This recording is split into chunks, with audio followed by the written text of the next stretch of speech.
She kept memories like someone hiding wounds that never healed. A crumpled letter, handwritten with ink that time had almost erased, was hidden among the forgotten books in the library of a mansion by the lake. It had no sender, just a name written with a tremble. Hers. The paper trembled between her fingers, as if it still carried the warmth of a love that dared not be born. Her heart stopped for a moment. It was his handwriting. That silent confession, buried in the past, revealed what he never had the courage to say. But now everything was different. She was no longer that young dreamer. He, perhaps, was no longer alive. And the letter that could have changed everything only appeared when it was too late. The years had passed like waves erasing footprints in the sand. She had moved on, built a new life, learned to silence certain pains. But there, faced with those words never spoken, she realized that the story she thought was over had perhaps only been put to sleep. The aged. Paper carried more than ink. It carried his silence, his fear, the cowardice of someone who loved in secret. And now, what to do with a truth that only arrived when there was no more time to change anything? The world turned, life went on, but his heart remained still in that letter, waiting for a moment that never arrived. If you feel that this story has something to say to you, like the video, subscribe to the channel and come with us, because what is to come may speak directly to your heart.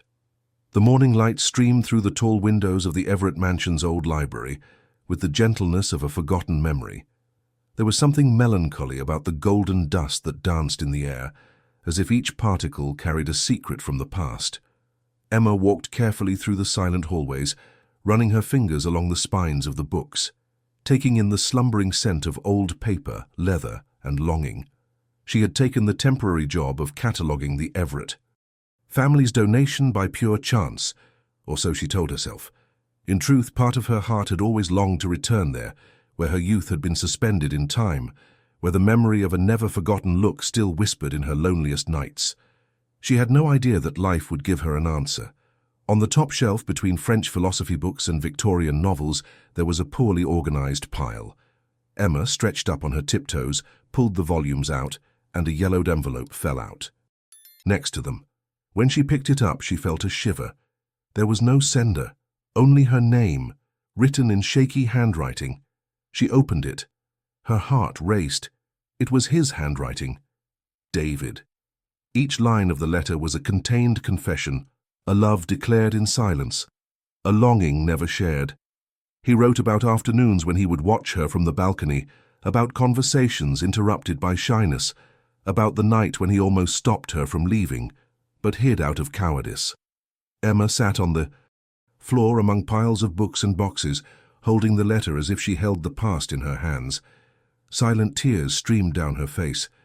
All of it, the words she had waited to hear but never came, were there, trapped in the paper, buried by time, suffocated by fear. He loved her, and she had loved him too, but she had left, thinking it was never enough, that he would never dare to love her beyond the distance that separated the two worlds to which they belonged. Now it was too late. Her life had changed. She had gotten married, had a daughter, and had rebuilt her life, but that letter was tearing her apart inside. It wasn't just a forgotten piece of paper. It was a mirror of everything that could have been.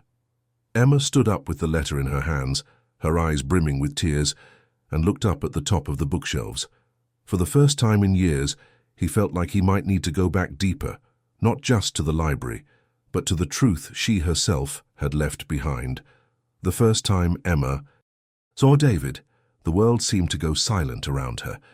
It was autumn in Vermont, and the red leaves formed a living carpet under her feet. She was carrying boxes of books donated by the school for the mansion's library, where she volunteered on the weekends. He walked down the oak stairs with firm steps, wearing a dark sweater and holding a notebook. Their eyes met for less than 3 seconds, but something about it lingered in the air, like the pause of a sigh that never ends. She looked away, first feeling her face flush. He just smiled and walked on as if nothing had happened, but she knew it had. The following days were a delicate game of unspoken presences. He would pass her in the hallway, sometimes carrying law books, sometimes too distracted to notice his own breathing. She pretended to concentrate on her papers, but her heart was beating out of rhythm. Sometimes he would stop at the door of the reading room and watch from afar. He said nothing. He just looked at her, and Emma felt his gaze like a breeze that touches but does not push. One afternoon they met at the old piano, covered by a linen sheet. She was dusting it when he approached and asked her, almost in a whisper, if she could play. Emma said yes, a little. He just pointed to the bench. She sat down. She played Debussy. And when he finished, he just said, "It was beautiful." And he left. There were never any confessions.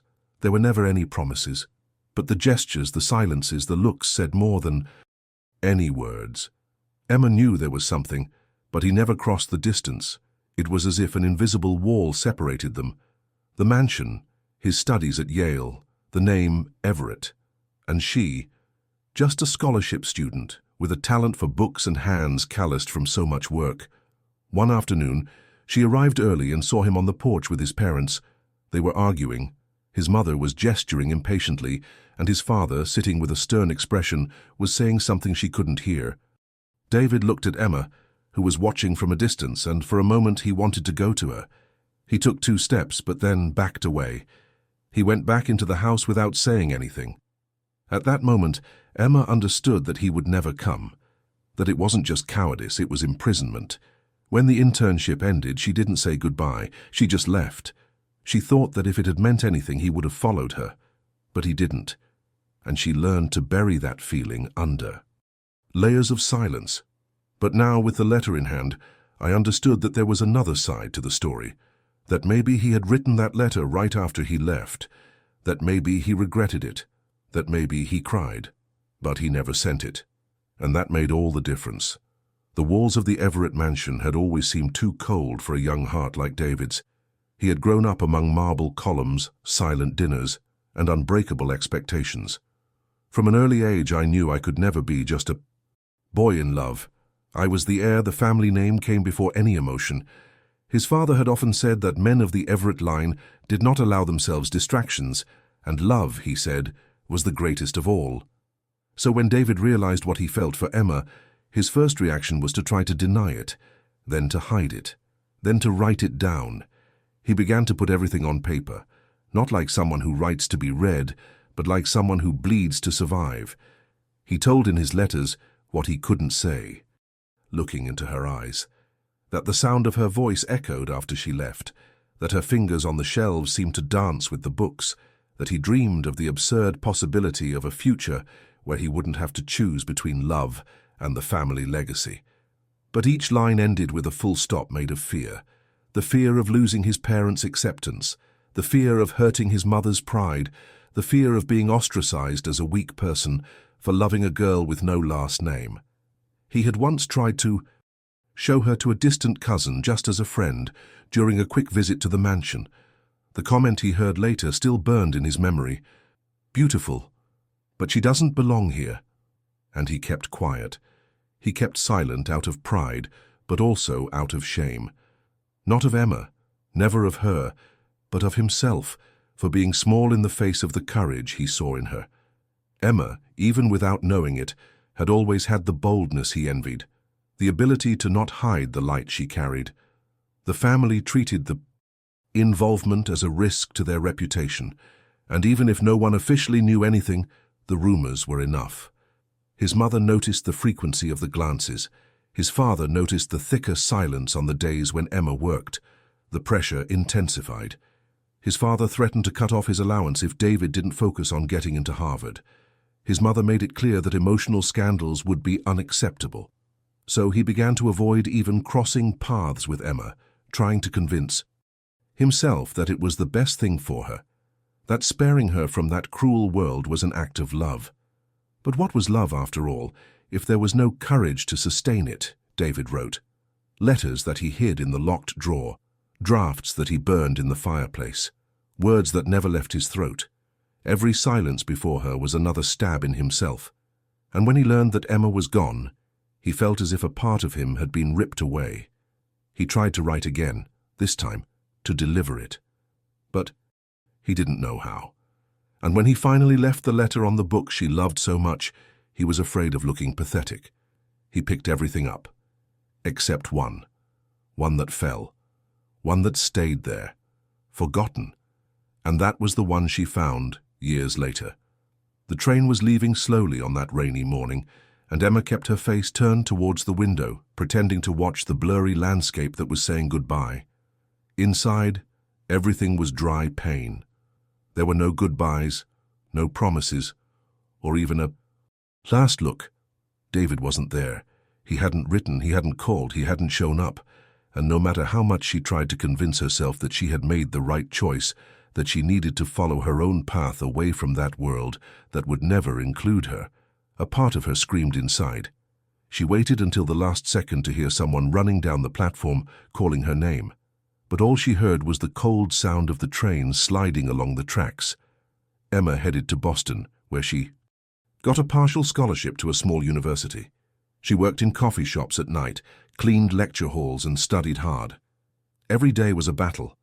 Not for survival, she had learned that early on, but for rebuilding. Rebuilding her faith in love. Rebuilding her self-image.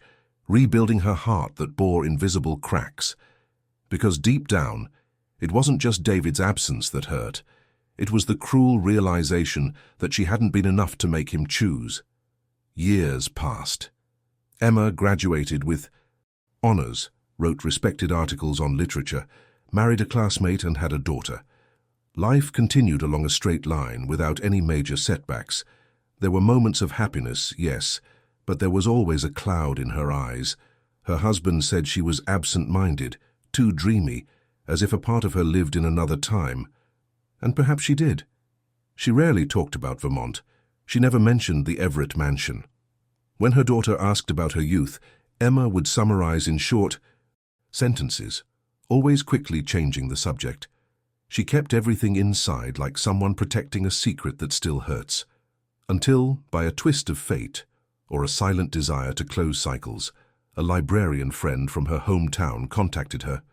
The Everett family was donating their private collection of books to the local university and were looking for someone to catalogue the volumes. The friend had remembered her. "I think it would be nice if you came back. Just for a few days." Emma hesitated. But she accepted. Maybe out of curiosity. Maybe because after so many years he thought he no longer felt anything. He thought he could walk through the halls of the mansion like someone walking through ruins, without getting hurt. But I didn't know that, among the books, there still lived a story. A letter. A love that was never told. David never left the mansion. Contrary to what many expected, he did not go to Harvard, nor did he follow in his father's footsteps in the family business. He said he needed some time, that he would rethink the direction of his life, but deep down he just hid. His room remained untouched, the shelves full of books he never finished reading, and his desk full of letters he never sent. He began to live in quieter hours, wandering around the house like a ghost avoiding the noise of the world. His parents, already tired, did not force him anymore. His father took care of maintaining the family name. His mother dedicated herself to appearances. And he shrank. In the first years after Emma left, David tried to convince her to exist only in memories. He wrote frequently, but never with a destination. They were confessions held in folded sheets of paper, piled in shoeboxes, hidden in the back of the closet, or behind the books of political philosophy. For each of her birthdays, which he still remembered, he wrote a letter. Every spring, when the flowers again covered the garden where she liked to sit, he wrote another one. An inexplicable need to say everything he had not had the courage to say when she was still there. One morning, he decided to gather all the letters and destroy them. He thought that perhaps by burning the words, he could erase the pain. But when he opened the first box and reread the papers, he couldn't. He cried. Crying was something he had forgotten how to do until that moment. The feeling was an old friend returning, and with it, the guilt. Because she had left, believing that she had never meant anything. And he had let her go, chained by an inherited fear, fed by centuries of conventions, and a surname that weighed him down like armor. It was then that he picked up a special letter, The only one written on the day he learned of her final departure. A letter written in a hurry but with a heart. He never wanted to throw it away. He thought about leaving it in the library, among her favorite books. Maybe someone would find it one day. Maybe she herself would. But he never knew if he had the courage to follow through on that impulse. Time passed. The mansion grew old as he did. His parents died and activity stopped. The few remaining servants took care of the house in silence, as if they respected the eternal mourning of a man who had let his youth end in the eyes of a woman. David began to walk the halls more, but he rarely went downstairs. He told the few who still visited him that he preferred the upstairs floor, the one of memories. He no longer wrote. He had stopped the year he turned 50. Not because the pain was gone, but because he could no longer find words for what he felt. The letter Emma found. He didn't even remember leaving it, but she would remember it forever. The smell was the same. Old wood mixed with the faint scent of dusty books.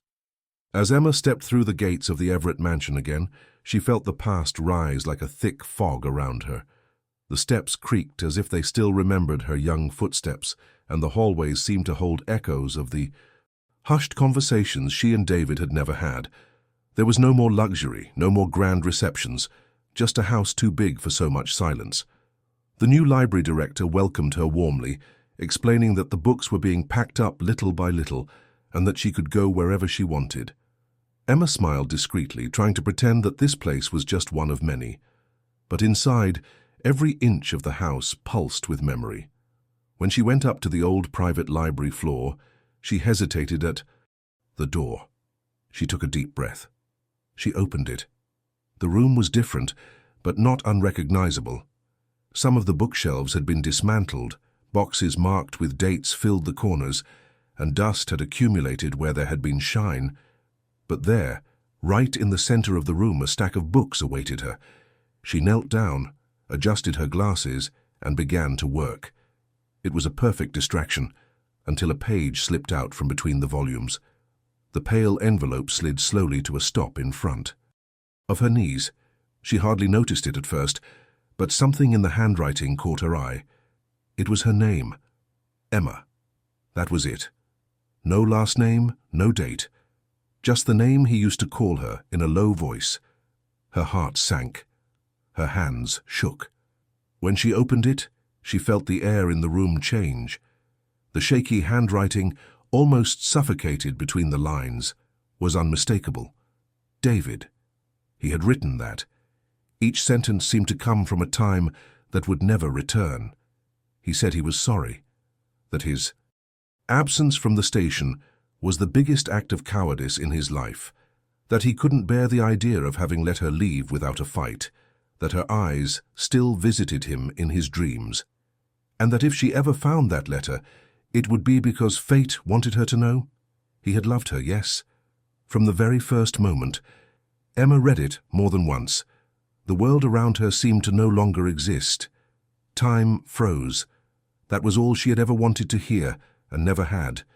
But now, years later, I didn't know what to make of those words. There was pain, yes, but also a strange tenderness. In the days that followed, she continued to organize the books, but her thoughts were always on the letter. She began to look more closely at the corners of the house, as if expecting to see him appear on the stairs. She discreetly asked the caretaker, an elderly gentleman who was surprised to see her there again. And he, with his eyes lowered, murmured, "Mr. David still lives here. He never left." Her heart wavered. She didn't know what to feel when she heard that. Did David still live there? Years had passed, life had taken a turn, but he was still there. The caretaker, named Henry, watched her with a silent look, as if he knew everything, and at the same time chose not to say too much. Emma tried to maintain her composure, to thank him with a discreet smile, but her hands were cold, and the letter seemed to weigh more and more with each passing minute inside her bag. That night, she didn't sleep. The simple hotel where she was staying seemed too cramped for the thoughts that invaded her mind. She reread the letter in the dim light of the lamp, trying to understand the gaps between the words, trying to guess how long after her departure it had been written. Why hadn't she sent it? Why had she waited so long? Why had she let silence be stronger than love? The next day, he decided to talk to Henry again. He found him tidying the back garden, the same one where he had often seen David. Reading when they were young. He approached slowly and asked directly, "Is he still here?" The old man sighed, wiping his hands on his pants, and said, "Yes."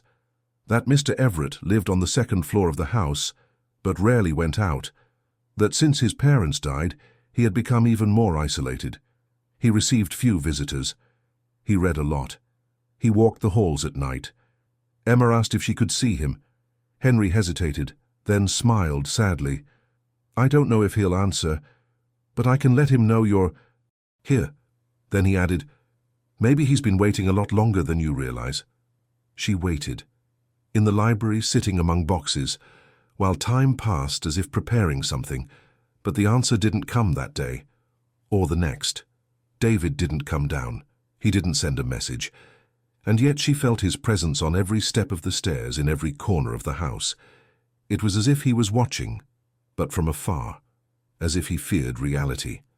That afternoon, Emma found 2 more letters, one hidden inside a Whitman book, the other folded and yellowed beneath a copy of Rilke.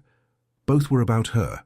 They were loose fragments of a stifled love, of an unnamed regret. In one, he said that there are words that grow old in the throat until they cease to breathe. Emma closed her eyes. Her throat felt tight. She wanted to understand. She wanted answers.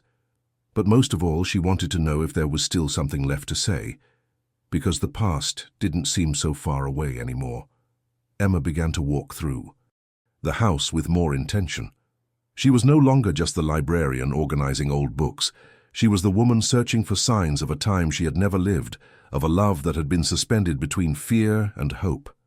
Each room seemed to contain a piece of him, and though she could not see him, she felt his presence as if his footsteps echoed behind hers. One morning, while organizing volumes in the north wing of the library, he found a dusty photo album. When he opened it, he was startled.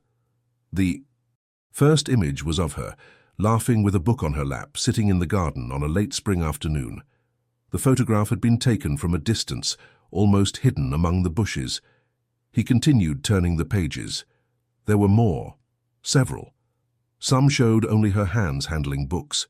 Others, her profile next to the bookshelf. In one of them, her hair in the wind, with a golden light bathing her face. She had no idea he was photographing her, and that moved her more than any poem. The question throbbed inside. Why so much hidden love? Why not dare? Why wait so long? She decided to look for him.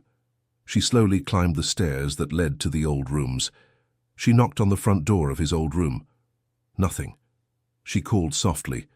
Silence. Then she heard a muffled sound like a book being closed. She put her face close to the wood and whispered, "David, it's me, Emma." More silence. Then slow footsteps on the other side, but the door did not open. He went downstairs, heartbroken. But that night, he found an envelope stuck under the door of his hotel room. The paper was thick with her name handwritten on it. Inside was just one sentence. "If you still want to see me, I'll be on the balcony at sunset." She barely slept. In the afternoon, she returned to the mansion. Henry nodded silently as if he already knew. Emma walked slowly down the hall to the end of the mansion. And there, sitting in an old chair with his eyes fixed on the horizon, was David. Time had left its mark on him. His hair was grey, his face was thinner, his posture was slightly hunched over. But his eyes were still the same. When he saw her, he didn't stand up. He just stared at her intensely, as if every second he was trying to recover everything they had lost. She came closer. She sat down next to him. Neither of them spoke for a few minutes.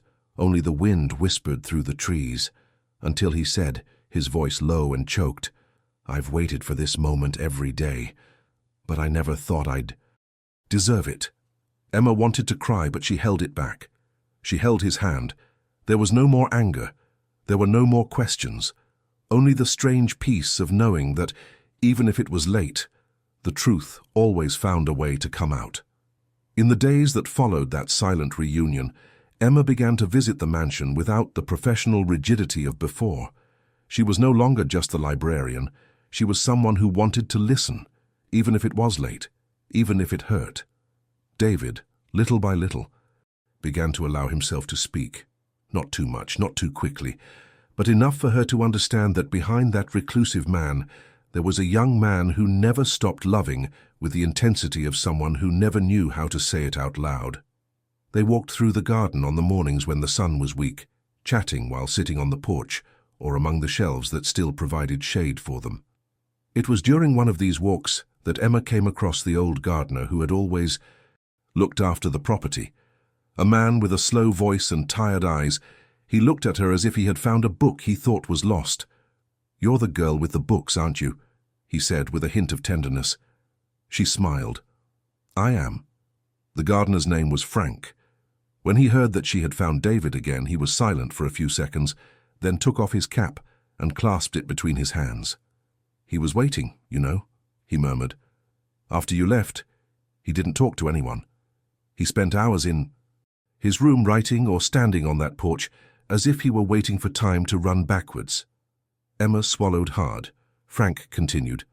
"I saw him leave the letter among the books. He did it on a rainy day, and he asked me not to tell anyone. I think he wanted you to find it, but he was also afraid, he always was. Afraid of disappointing his parents, afraid of breaking the rules, afraid of not being what they expected. But when he loved, oh girl, he loved like few others, but he loved in silence." Those words were like bridges between broken pieces inside her. They didn't erase the past, but they gave meaning to what was left hanging. She understood then that love doesn't always have the courage we would like, but that doesn't make it any lesser. Frank said that even after his parents' death, David never left the house, that he refused invitations, ignored correspondence, and only allowed himself to exist through books, that the mansion became a sanctuary of memories, with locked rooms and memories kept with the care of someone who didn't want time to erase anything. Emma asked why no one in town talked about him. Frank replied, because he didn't want to be remembered as someone who failed. He preferred oblivion to judgment. But everyone here knew that he loved you, and that love was what kept him breathing. She thanked him silently. The wind blew through the trees with the same whisper of forgotten letters. Emma felt that, no matter how cruel time had been, something was still possible. To end the story with dignity. The next morning, Emma asked to go up to David's apartment alone. Henry hesitated for a moment, but then let her. She climbed slowly, feeling the weight of each step, as if she were walking through the floors of her own past. The door to his room was ajar. She knocked twice, softly. He answered with a whispered, "Come in." The room was delicately sad.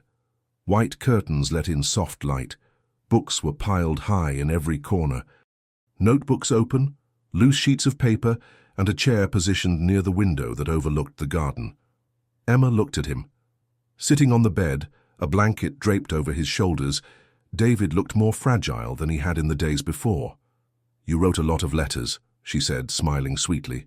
He looked down. "Writing was all I could do." She walked over and handed him the letter she had found first. He recognized it instantly. He ran his fingers over the handwriting as if revisiting a forgotten version of himself. "I wrote this the day I found out you were gone. I was going to take it to the station, but—" Her voice trailed off. "But I didn't go." Emma nodded, sitting down next to him. "Do you know what's been hurting me all these years?" she asked. "It wasn't that you didn't go. It was that I never felt like I was anything to you." He closed his eyes. "You were everything." The silence that followed was different from any other they had ever experienced. It was the silence of someone who no longer needed to run away. She asked to see the notebooks, and he, somewhat embarrassed, showed them to her. They were full of texts about her, unfinished poems, letters never sent, memories told, as if writing to keep from going mad. One of them, a newer one, had just one sentence written on the first page. "If she ever comes back, I want her to find everything the same." And there it was, the books she played, the paintings, the pillows in the library, the piano covered with the same white sheet. The house was a reliquary of the time she had been there. Emma stood up and walked over to the bookshelf. Among the volumes, she found a book she had read when she was young, Leaves of Grass by Walt Whitman. When she opened it, an old photo fell out, the two of them together in a spontaneous pose. Someone had captured that moment. She smiled. "You saved even that?" He laughed softly. "I couldn't live without saving you." That afternoon, she decided she had something to show him. She took him to the library. She opened the boxes, spread out the books, and asked him to look at everything that had been left behind. He walked slowly, touching the spines, recognizing his own footprints. And at the end, she said, "It doesn't matter how much time has passed. You loved me the way you could. I do too." The tears came silently, like they had at that station, years ago, only now. It wasn't too late to say. That night Emma did not return to the hotel. Henry prepared the guest room on the ground floor, the same one she had used in summers gone by when she had helped organize the family archives. She lay down on the antique bed, the distant sound of wood creaking beneath her feet, as if the whole house were breathing memories. But they were no longer bitter memories. There was a softness now, as if the mansion, once so imposing and cold, had finally allowed itself to shelter a history that had been interrupted. In the early hours of the morning, he woke to a faint noise coming from upstairs. It wasn't the kind of noise that frightened him, but rather the comforting sound of someone leafing through books, dragging a chair, rekindling life in a place that had become a tomb. She smiled to herself in the darkness. David was there, awake, alive, present, as if he was finally allowing himself to exist again. The next morning, Emma went out into the garden and picked up dried flowers from the ground. She placed them on David's desk next to a new notebook with a blue cover. When he woke up, he found the note. "Keep writing, but don't hide it anymore." He didn't answer. He just picked up the pen and wrote. A few days passed like that, recovering from the rush of the past, drinking tea on the porch, reviewing some of the forgotten books together, rediscovering each other without demands, without urgency, as if whispering to time, "Now it's our turn." But deep down, Emma knew that this was fragile. That time would not give them back what was lost. That they were no longer the same. Still, something inside her wanted to stay a little longer, even if it was to close the cycle with her own hands. Walking alone down a side hallway, she entered the music room. The piano was still there, covered. When she lifted the sheet, she found a sheet of music on the bench. Debussy, the same piece she had played for him so many years ago. She smiled, moved. She sat down and began to play. As the notes echoed through the hall, David appeared in the doorway. He said nothing. He just leaned against the frame, his eyes wet, and waited for the last note to sigh into the air. When it finished, she looked at him and saw him younger, more whole. Perhaps for a few moments, the love they had never experienced was being played there, with each chord silently whispering, "We are still." David came closer. He took her hand. "You are still the most beautiful song in my life." She smiled with her eyes, and no more words were needed. The next morning, the sky dawned grey but without the threat of rain. It was as if even the weather hesitated to interrupt what was building between them so delicately. Emma woke up early and made coffee, serving it in silence as she had dreamed of doing so many times, even though she had never admitted it to anyone. When David came downstairs, his eyes searched for her before anything else.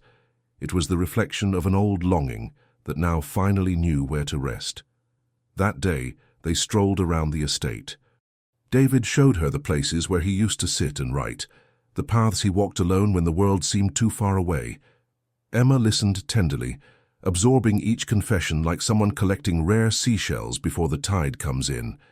He spoke more freely now, as if being seen again he felt worthy of being heard.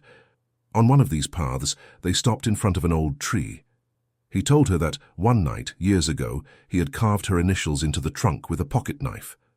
Emma approached, ran her fingers over the faded letters, E.M.